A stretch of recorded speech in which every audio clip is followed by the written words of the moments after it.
This is the best burrito that I've ever eaten. Yum, yum, yum. With plenty of beans and plenty of rice. And Mitch is just rocking out to it, yeah. Crunching. I was like, dude, what the hell is this? It's amazing. It was like a minute and a half long, like if that. And that, of course, for anyone listening out there, I don't know, does Perry Grip still do the song of the day? I was going to say, you guys are not going to believe this. Perry Grip still chunking out a song a week.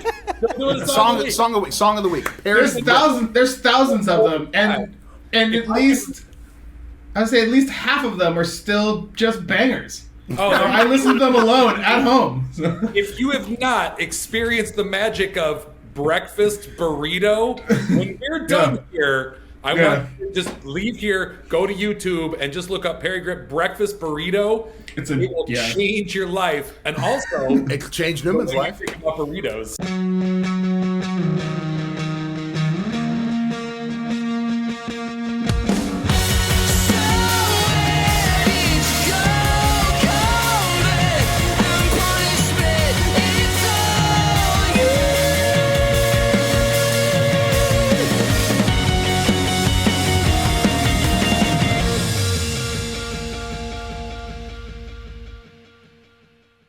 Hey everybody, welcome to another episode of EventSpeak with me, Big John, CEO Beyond Experiential. Today's a very special episode as we're going to be doing something I'm calling Glory Stories from the Road. If you know me, you know that I've spent a lot of time on tour in one capacity or the other, and as you can imagine, I've met a lot of interesting characters along the way. This crew of knuckleheads we have today and some of my dearest friends, veterans of the road, and all do not disappoint when it comes down to having a bit of character. So, welcoming to the show, a return by Mr. Mishke. What's up, Mitch? El Juan Grande. There he is. And first timers to the show, but not to being awesome by any stretch of the imagination, Mr. Jeff Neuman, who we will affectionately refer to as Neuman. Hello, Neuman. Definitely never heard that before. I bet you never get that at all, right? Not once, actually. It's new. And, well, you guys are both so cool because you only need one name. So we've got Neuman here, and we all, of course, have Carter. Good Carter, day, good man. Good day, man. You know what's funny, Carter, is we're creeping up on over a decade now that we've known each other, and we've talked about one day doing something like this where there were microphones listening to us and people would actually hear us speak words from our mouths, and now we're actually doing it. It literally just took a couple of presidents in a decade. So, with that I actually think Carter and I did something similar to this at a bar in a restaurant in San Diego one time. We did, screaming into a phone for some radio program. I don't remember what it was about, but I remember being really drunk. Yeah, we were hammered. It was at the Palm Restaurant in San Diego. You guys drink? It was my first time, and Carter took advantage of me, and I ended up throwing him down some stairs that night. Oh, he did. He broke my head open, literally. It's yeah. Kids, if you're watching at home, do not try this at home. We are trained professionals. I was going to say, to do I this. don't remember drinking with any of you, so let that be a sign. I was going to say, we've all been known to dabble. Probably says it all, and that kind of actually leads me into our conversation here today, guys. So to everybody that's watching, we all known each other now for a long time. As I mentioned, these are some of my best friends. We work together. We've definitely laughed a lot together, and we've done a lot of that crisscrossing and zigzagging around the continental United States, doing tours, and somehow, somewhere, people believed it was a good idea to pay us to do so. So we had a chance to do it a few times. Still don't understand it. But you guys got paid? I'm still waiting. I think it'd be fun just to start out talking a little bit about, the healthy food fight that we all actually met on, because, that really was, now looking back on it. So for everyone watching at home, I'm just going to do a very brief cliff notes of this tour. It was called The Healthy Food Fight by a major insurance company, sponsored it. It was when Iron Chef and all that on Food Network was really popular, and it was that kind of a style setup. So we literally had this massive 60 by 60 trussing structure with 6 mobile kitchens and a working kitchen and up to 40 contestants in each city. The idea was looking for the healthiest chef in America. There was all the Food Network people involved. Bobby Flay judged the final competition. They had a bunch of money wrapped up into this thing, and they somehow were convinced to let us run it. Especially considering our just visual display of health. Hey, we've clearly done the research. You know what I mean? Right. We've at least done the research on what tastes good. So, You're like a walking Whole Foods. but the thing that stands out in my mind the most, and this actually wasn't the year. There was 2 years of this out there, everybody. It wasn't the year that Neuman was on, but it was the first year, my first day. So I had just finished 8 weeks on the Warped Tour. I had interviewed for the tour manager job, didn't get it, and then got a panicked call about 5 or 6 days after I got home from tour and thought I had some time off, and basically ended up flying out last minute to go and replace this tour manager they had fired, and then at the same time told I was going to be firing the kitchen manager as well. That was right off the bat to get started. So as I show up to 350 miles an hour of madness, Mitch is the assistant tour manager, and just on his face, I just see what I'm getting into. Like, it's just madness. Carter's the MC. We had a kitchen manager that I was about to fire that obviously wasn't Neuman. But the thing that I'm thinking about, guys, is when our technical director, when he built those he hadn't finished building these stairs yet. Lesson at home, guys. Never do anything when you're angry or rush through building stairs that lead up high into the air. Because in short, this guy lost his temper, and goes running up the stairs that collapse underneath him and horribly breaks his ankle, twists it the other way kind of thing. I just remember I walked in, we're finally getting an semblance of a rhythm to get this damn thing set up. Mitch is looking less like he's about to have a heart attack. And I'm like, all right, who's hungry? I'm going inside to this mall. I'm going to get everybody Wendy's or whatever it was. I go inside, and it was Elliot, our tour truck driver, calls me, and he says, Big John, you got to get out here. So-and-so fell and hurt himself. It's bad. I'm like, what?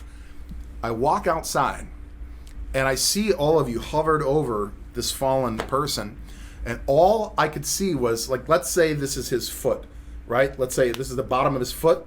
Here's his ankle. I just see this and a bone sticking out of his ankle. Because he literally, it was horrific. First day, I was there for 5 or 6 hours. And this was the guy that was supposed to be in charge of building this whole thing. Which then Mitchell so amply stepped up to take care of and fall into, and somehow we managed to pull that tour off. But do you guys remember how crazy that first year was? Oh, Well, yeah. Big John, the thing is, when you tell this story, of course, you begin it on day 8. You forget that we had been there. We did so much before you got there, in that they were designing it and fabricating it in St. Louis, on the way. And then the first thing they had us do was drive it to their corporate headquarters in Connecticut. No test run. No mock setup, No nothing. people. The first time we're doing it is for the people who are footing the bill on this thing. And we had the tour manager that you replaced was this kid.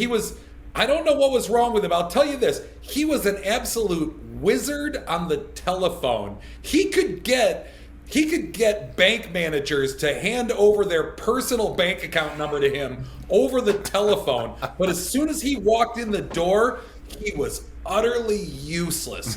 I don't know what happened. The guy listen, I don't mean to speak ill of the departed, but there was just something happened in person where he couldn't function properly. So then it fell to me and Carter, who had never been on tour before. That's right. Carter was your first program. my first I say gig. words with my mouth, but I get the concept. Let's do this. And then the kitchen manager, or is that what you would call it? Was it kitchen manager? I mean, I think that's what they called it. Whatever. that girl. Neuman probably has an opinion on it. Right. that girl wanted to impress the client so much that she stayed up all night snorting Adderall in order to design a menu for a cooking contest that she was not participating in. So she hadn't slept all night. She had crazy eyes. She's trying to put all this together, all while, again, this like 55-year-old notorious hothead was the guy that I kept bumping heads with, because you've all worked with me. You know how I am. I'm like, okay, there's our destination, and here's what we need to do to get there. And this guy was like, we're going to do that way, and then we're going to go that way. And he would yell and just be angry all the time. And that's why he shattered his ankle. And again, remember, it was because she had left her tote bag, her luggage in the second sink that she was in charge of. Right. It was her domain, and she had her bag in there. And this guy, he saw red. He became the cover of Toto 4 is what this guy did, because he couldn't believe that she would have her bag in the place she worked. And he went running up those stairs that he had C-clamped underneath. The truck. That's right. This way. They were just C-clamped up there. What? Yeah, but they're C-clamped the opposite direction of even how you would use a C-clamp. Yes, You exactly. C-clamp it this way, and you step on it, and it just does that. Ba-boom. Yeah. So But you clamp is at that the point. Technical director that these people, who also the marketing company, not to speak ill of the dead, but they also did not know what they were doing. No.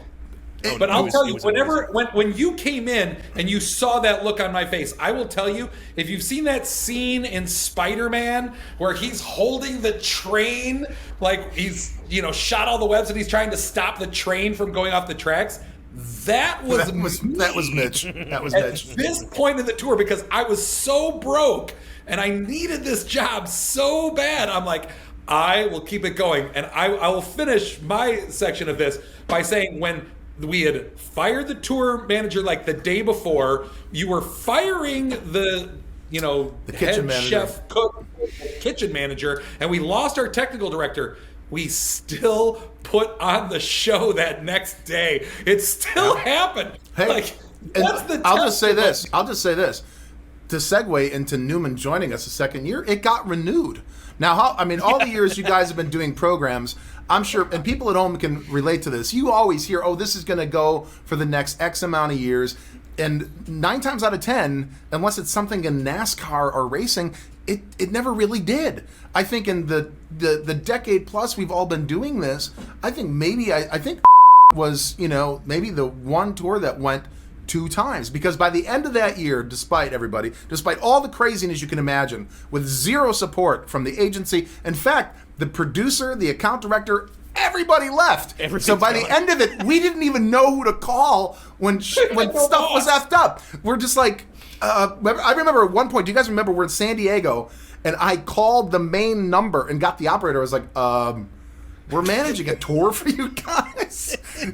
Can you put in some, and then remember the next day some VP flew out that probably never even heard of this thing and came out to see it. But we finish it off. It goes well. We get reinstated a second year. This year is going to be, if you guys remember, it was all the debacle of getting it.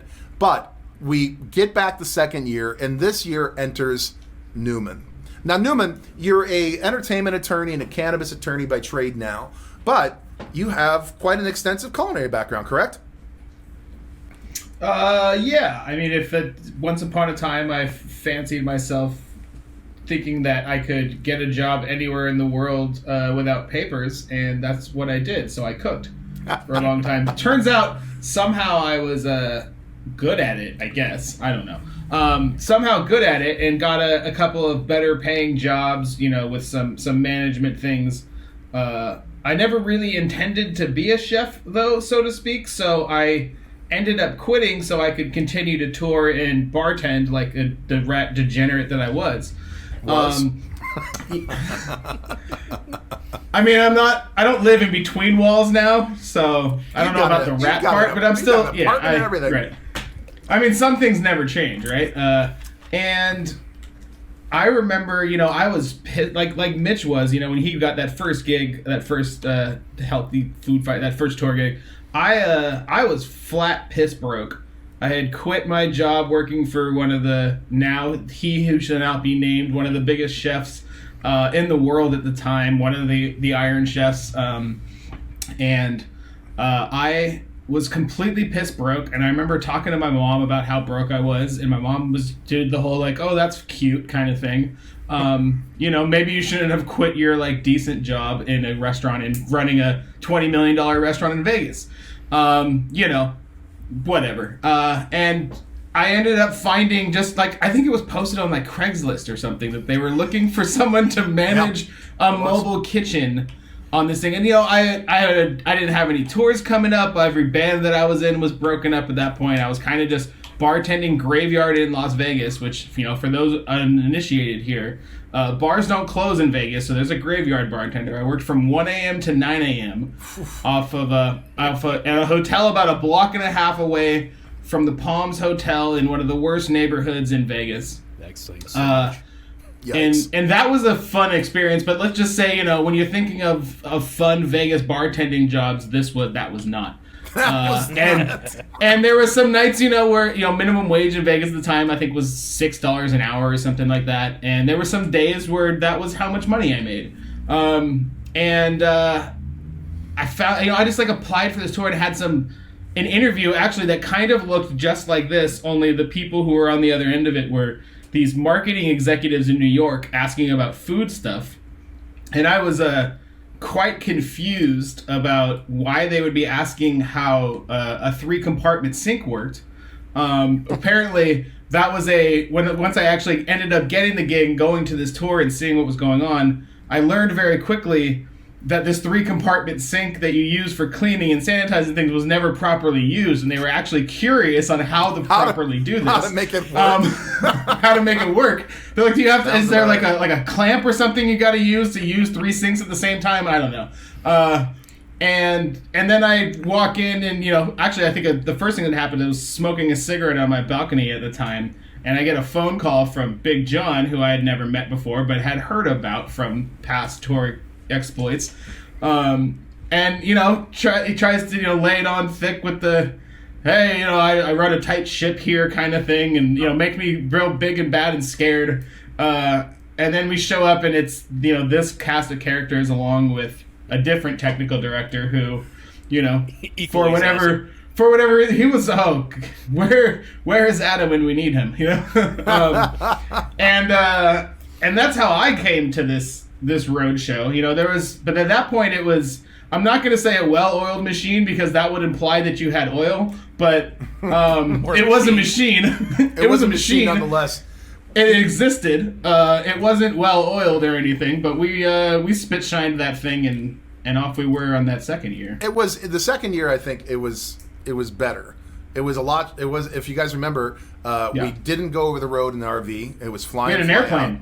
Yeah, we had airplanes. That was fun. Fly out, that's a big deal. That was was and is a big deal. About when the time comes when that can actually happen again. The fly in, fly out tours kids are the ones you want to get on.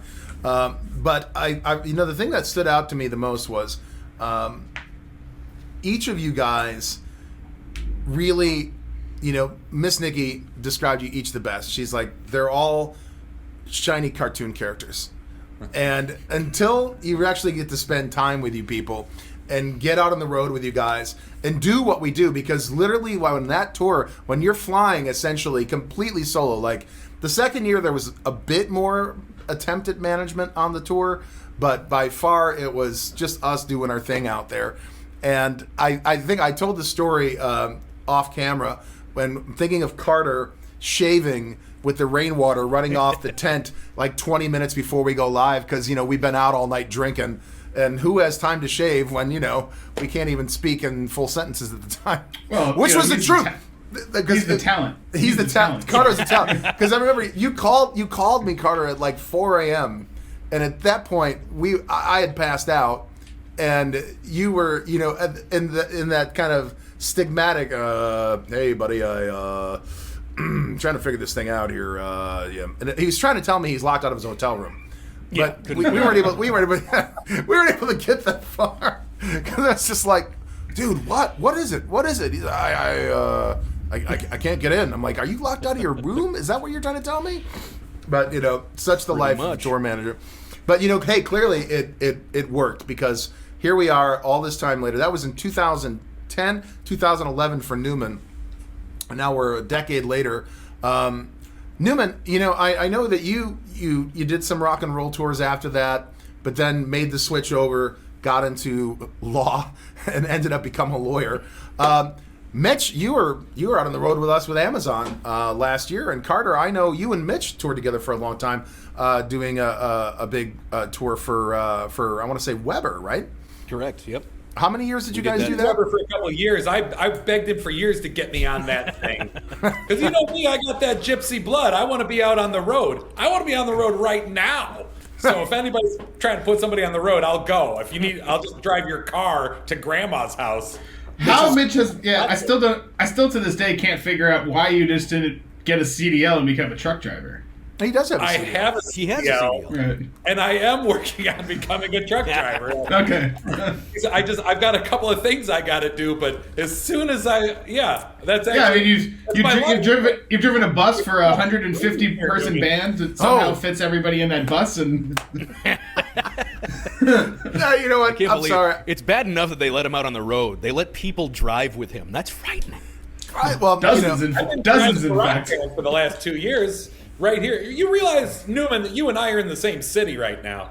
I live in Alberta. See, a phone call would help to let me know that. Also, I love that Newman's finding this out in real time.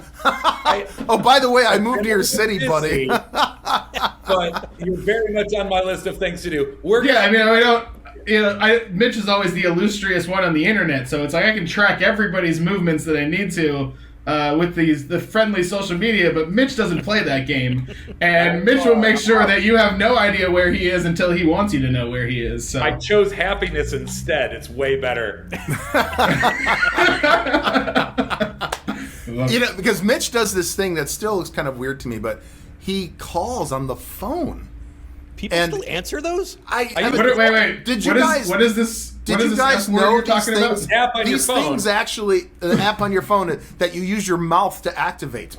And he'll call and he'll pop out of nowhere like, hey, big fella, I'm down the street from your house. Are you home? Like, that kind of thing. Because he's driving a Tesla cross country for some person, and he's stopping to say hello. I'm thinking of Mitch when the end of year one, and you and I had to drive the RV from LA to Denver to drop off some stuff there, and then go up to Telluride where you lived. We left LA. What was it, about 10 a.m., something like that? It was like 10:30 in the morning LA time. And what did you say to me? We're going to make last call in Telluride. I'm like, all right, man. All right. So, we motored. We're motoring. And by the time I hit the wall. Like, I could drive, and I hit the wall. And Mitch was going to take like a second turn driving. And I literally passed out in the upper thing of the RV, the little bunk up there. And I woke up from elevation sickness. I was like, ugh, because we were Telluride's. How far is it up there, Mitch? Like 13,000 9,000 feet. 9,000 square feet, 9,000 feet in elevation. And and you know what? We get to Telluride, and what did we do, Mitch? We hit last call. We sure did. We sure made it. Played. And you lived in that house that had an elevator in it, the tube elevator. I still remember that. That was a cool house. That was a cool house. I think I'm the only one who hadn't seen that house. Telluride's a cool town. I moved out of there like 7 years ago. It's been 7 years. Was it since I lived 7 there. years already? Wow. Guys, I lived in Telluride for 2 years. I lived in Chicago. I went back to Colorado and lived on a hippie commune, and now I'm here in Portland, Oregon. Portland. Yeah, I feel like that. The last time I saw you was in Portland a couple years back. You were, at the end of some tour you were doing, and you mentioned that you worked on a commune in Colorado on some, and I was under the impression that you just stayed there. But now, thinking about it, how would you be using the internet? So I was under the impression it was a cult. He was leading it. It's a McDonald's cult. Look at his colors. He's still at it. Here's the He's thing, still in none of it. you are wrong right now. You are all correct. All of these things are true. All of the above. It's a cult. It's a commune. I lived on it, but we had the internet. I was driving for March 4th, who's the band here in Portland that I now live with several members of the band. So good. And and to hang around. We're having our anniversary show on Thursday. The anniversary show for March 4th, because that's when they started as a band. That's also their name. It is this Thursday. It's like an $8 thing on a ticket online. You just get to stream the greatest hits of all the anniversary shows, but I made the cut a couple of times. I introduced the band. I actually introduced the whole show. I kind of host it, and then I run the dance contest halfway through the second act. So I have to. There's a dance contest. No, I got to chime in here.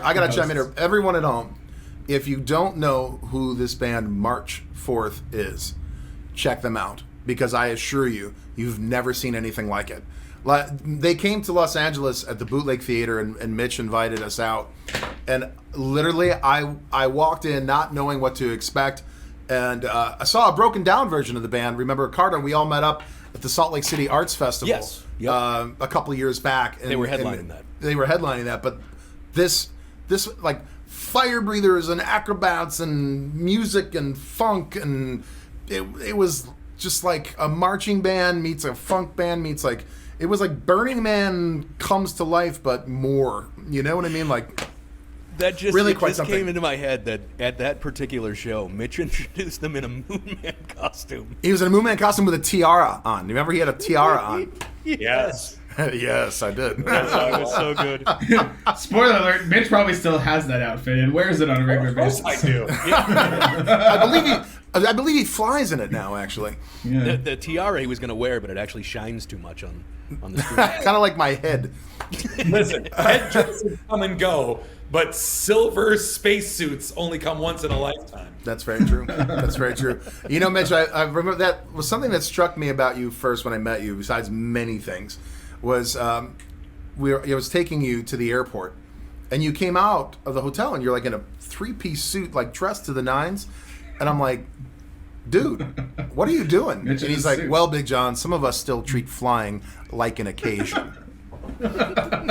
I'm like, wow, man. Well, correct me if I'm wrong, Mitch. Somebody in your family's worked for the airlines for years, right? My father worked for United for 40 years, and every now and again I get a pass. He can give me a buddy pass on the thing. I have to fly as a representative of the airline, and I dress up. But my entire life, my father treated flying like a privilege. It's not a right. It's not the bus. You want to take the bus, then wear your flip-flops. But if you're going to experience the magic of human flight, you're going to sit on a chair in the sky, as you once told me. You better look the part. So, all right, Carter, I want to ask you. So, you, of course, years on the road, doing the tour thing, but you're also a voice guy, clearly. Yeah. So tell me, when you were out on the road, doing tours and whatnot, were you still doing your voice stuff, or was it more like one or the other kind of thing? No, I always did it. They did both of them the entire time. Obviously, I couldn't focus on the VO stuff as much when I was doing day-to-day, especially like when Mitch and I were out. Every single day we had a different city we were in, so we were driving all over the place. It was nuts. So you can't really set up the studio quite as well. But no, typically, I was still doing everything. And now tell them how you do it. Come on, it's a great story. When you've got to do it in the hotel. Well, actually, I'm in one right now. I can probably I don't know if you guys can see behind me here. There's a Shea lounge against the wall. Yeah, there's a Shea lounge against the wall, and then I use the wall lamp. And I covered the wall lamp in a comforter, and there's my little my little booth. So I literally build whatever it takes. So great. And mind you, I'm the voice of some national companies, so you could every once in a while I'll be in like a bar and I'll hear a commercial and go, I did that at a Holiday Inn. I did it at Holiday Inn completely naked. Oh yeah, usually it is. It's like soundproof the closet. Yes. I come in and every piece of cloth in the room has been removed, and just like the closet's just this little dome with a mic in it, and he'd just be like, all right. It was incredible. Like, I want those. Thank God I'm not like Mitch's height or John, because I can get underneath the shelf. I can't even fit in a closet, let alone stand in one. Yeah, and then I have like a 12-minute breathing life. It's kind of like oxygen deprivation, but you go in for a little bit, you read a little bit, and you leave. You learn how to breathe real quick. It's good. But yeah, that was mostly what I did. I would do a few on the road, but yeah, I'd have to transform the little closet into a booth. Into an ISO booth.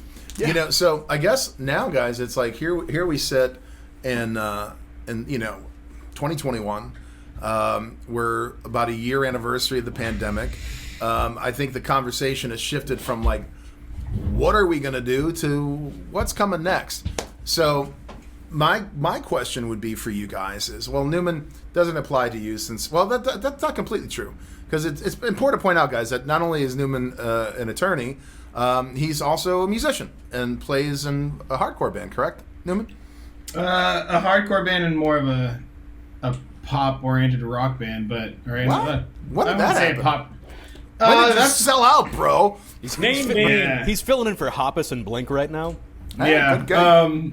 Yeah, and I still do that, but yeah, we put out a record on Christmas Day actually, and that's this flag in the background here. The band's called Trove. If you like heavier oriented,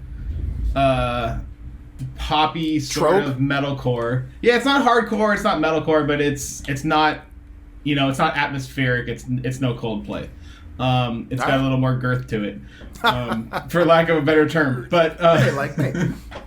right, but yeah, and I still do that. We've we've done a bunch of tours, but they're shorter. I still have my day job.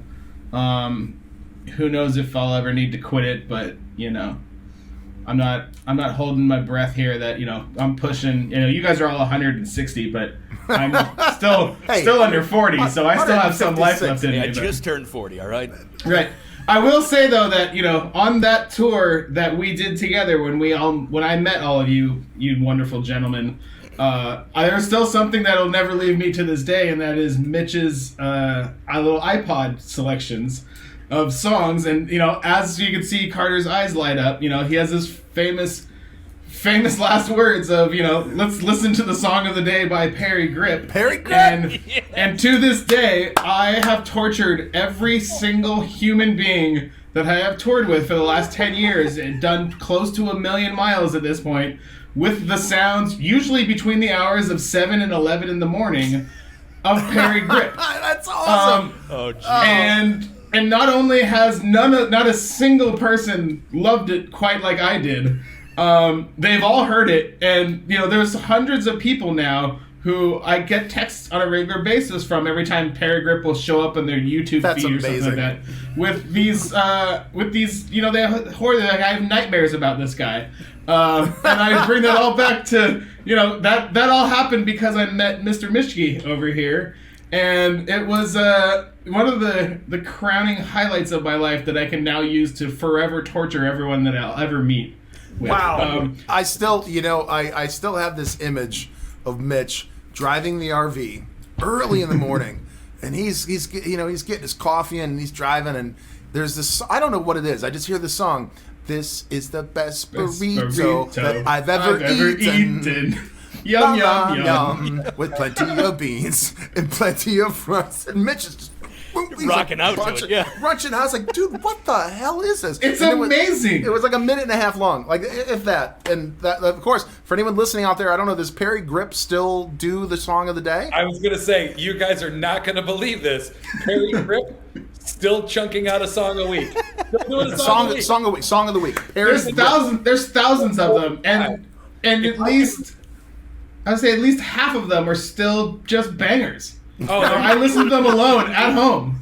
if you have not experienced the magic of Breakfast Burrito, when we're done here, I want you to just leave here, go to YouTube, and just look up Perry Grip Breakfast Burrito.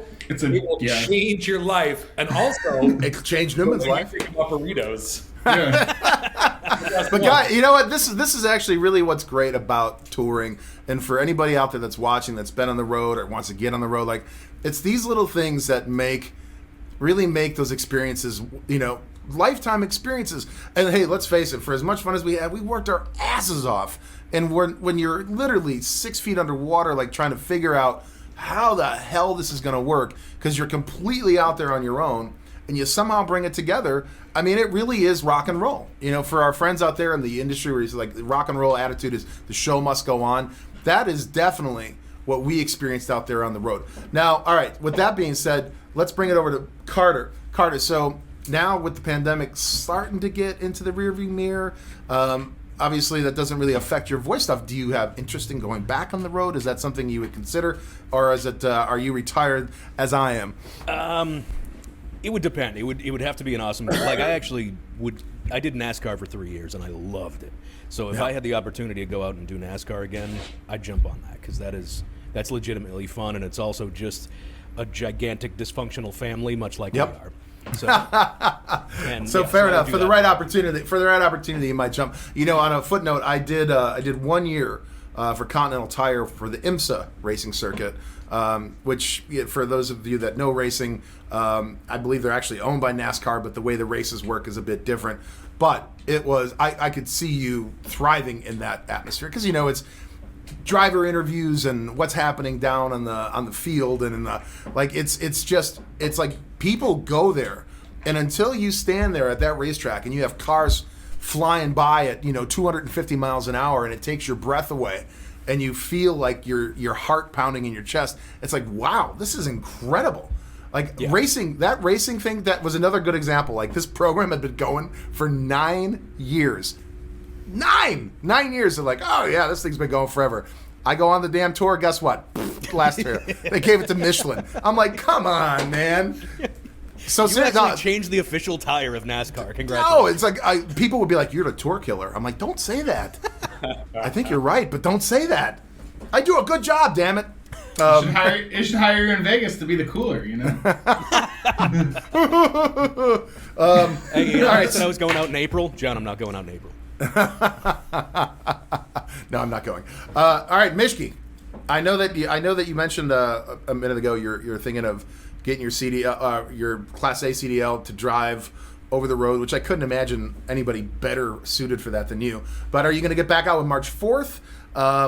Since guys like JT are listening, are you still putting your resume out there to potentially go back on the road again, kind of a thing, or where are you sitting with all that? I have a Class B CDL with a passenger endorsement now to drive the band. We'll see. The problem with March 4th is that it's a large band and it's expensive to put them out there. We'll see what kind of demand there is even once we're allowed to go back outside and play, how long is it going to be before people are going to join us? Like, when's the next time we're going to, having an event is fine, but you can go and play music in the woods too, when's the next time there's going to be a crowd of people to pay for this kind of thing? No, that's very true. There's so many levels before March 4th. As a big band that has to play large rooms with a lot of people in order to make it profitable, before they go back out, we'll see. I love them, and they are just the right amount of shenanigans for me. There are 21 people that live on a coach bus. Well, we do it well. They actually fit. All their stuff, no trailer. It all fits underneath. No trailer. That's crazy. It's amazing. No trailer, just in the bus. So they've got it down to a science, and they let me introduce the band, and I run the dance contest, and I've gotten to, I get a bonus in audience because there's certainly no money in it. With that many people, it gets spread pretty thin. So I like that, but I love doing the marketing tours. I like the weird cities that they go to, because I'll tell you this, I am never going to Jacksonville, Florida on purpose. I'm just not. Nothing against the fine people of Jacksonville. You got stuff and you do things. Good on you. I'm never going there on purpose. But a tour will inevitably take me there, and I get to go play with the friends that I have in the neighborhood. So I like them for that. I like the weird work. I like building goofy stuff in a parking lot for a day just to tear it down and be gone the next. And the last tour that Carter and I did together, it had two halves. It had the training half and then the retail half. And the girl who booked the retail half wasn't very good at her job. So we were getting 13-day stretches off in a row. It was amazing. Paid per diem. like I'm sure I've told you this story, but like she was like, oh, we're not doing Baltimore next weekend, so you got 13 days to go from Connecticut to North Carolina. So I went to Iceland for a week. Like, That's the weekend I went to. I think I went to the Bahamas that week. he went to the Bahamas to go golfing, and I skipped town and went to Iceland. Like, that is high level goof off. You know what I'm saying? Then we got in trouble because while he's on the top of a fjord, he decides to use his ATM. That's the company one. They're like, where are you? I tried getting my. I was like, I want you to pay for this. And Where are you? Are you right now? And I'm like, why?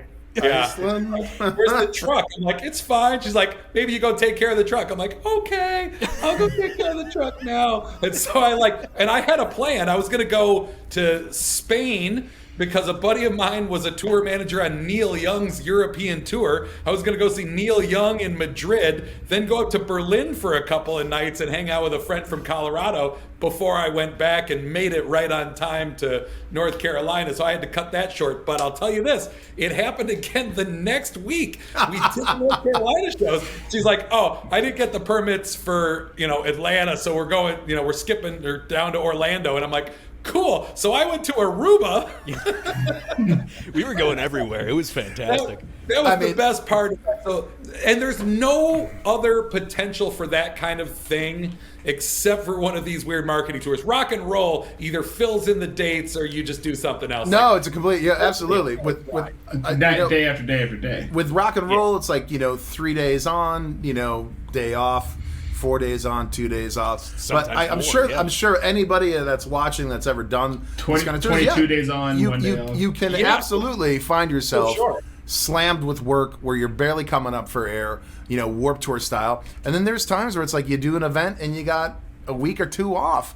Like it just all depends on how it all plays out. But that is the wonderful world of touring and marketing. I want to thank you guys for taking time to come and join us today. And I admit, like, it was completely selfish of me because I'm like, you know what, I miss these guys. You're my brothers. I love each of you, and I'm like, I need to talk to them. So like, let's just get them on the show and record it, because I'm sure that people will get a kick out of listening to us knuckleheads talk about what we talk about. So everybody, of course, where to continue the conversation out on EventSpeak.com.